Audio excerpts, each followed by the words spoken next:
Welcome back. My name's James Johnson. This is my lovely mother, LaDonna. Hi. We've read the first 5 books of the Song of Ice and Fire series. We've seen the first 7 seasons. Tonight airs the first episode of the 8th season. I want to get some videos out beforehand. Thank y'all for joining us, not just today, but for the last 5.5 years. So, cut to the chase. Cersei is going to blow up King's Landing. So Martin writes in threes. That's not 100% true, and it's a trope that's inevitable. You drop a hint, then you give a little bit more certainty that something's true, so that in hindsight it was clear foreshadowing, and you want to do it in bits and pieces so that no one knows for sure something's going to happen. You want this feeling of cognitive dissonance, like, oh my God, I can't believe this is happening, and then of course this is happening. So first off, Jaime specifically tells Brienne, again, though I'm talking right now, my mom and I have gone back and forth on all of these. So none of this is mine, none of it is hers, it's ours. And we don't know anything for truth. So please understand that all of these are theories. We know we don't know. We like talking about it. Sometimes we end up more certain or think something's more cool and want to show y'all that what we've talked about, not what will for a fact happen. Jaime told Brienne specifically in the scene where he says, "Why? What right does the wolf judge the lion?" Or he almost passed out, the bath scene. He says that the Mad King had stored wildfire all over King's Landing, and he said all over King's Landing, and he lists all these different locations, and then he says later to Qyburn that he saved 1 million people, the population of King's Landing, all of which imply 500,000. All of which imply that had all of the wildfire been used, the entirety of King's Landing would have been destroyed. Now, he said even in the slums of Flea Bottom, so it's everywhere. And Tyrion repeats this to Dany and tells her, according to Jaime, that all of this stuff happened. That's in the last episode of the 6th season. No, the Battle of the Bastards, when Dany comes back and Tyrion's talking to her before. We're talking about destroying cities. It's not entirely different. So Tyrion repeats this. It's been told to us again. And Tyrion constantly says to her, you know, you don't want to burn the buildings. He says burn the buildings too. So we're talking about blowing things up, folks. So let's go back to the instances that we have seen wildfire. Number one, there was a treasure trove of it found underneath King's Landing in one particular location, and Tyrion used a lot of that on a ship.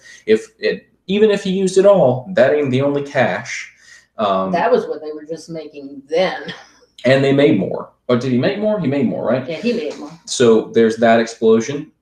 We may have thought that was all of it that was used to destroy Stannis' fleet. We know for a fact. We know for a fact it was not. Then it was used again by Cersei to destroy the Sept. The Sept is specifically mentioned by Tyrion in that episode, which is the episode where he says the wildfire was everywhere. And then it happens in the next episode where Cersei blows everything up, implying again that this is not all of it. And then Qyburn is asked by Cersei right after Tommen outlaws trial by combat, have you, Your Grace, I looked into the thing you asked me to look into. Is it nothing or something more? And he says more, much more. And what a fucking thing for Cersei to be perfect to do.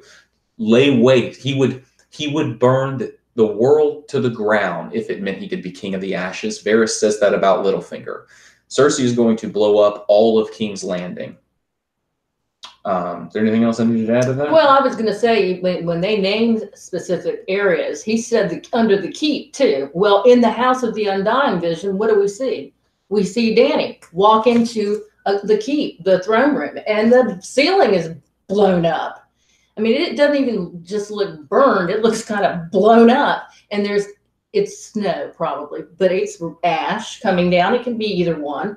So, and she doesn't take the throne. Not only does she not get on the throne, she doesn't even touch it. Her hand does that and she walks away under the guise that she's being called by her dragon. She's always going to have to avoid it because the throne is not really what she's after in a sense. And that's not the point of this video. But that vision, you are 100% right. Now, we presume for the longest time that it must have been dragons. It's similar to Harrenhal with the walls being burned as well as the roof. And we painted many scenarios, but we're going to do a different video soon that talks about how the final confrontation with Cersei is not at King's Landing, in our opinion.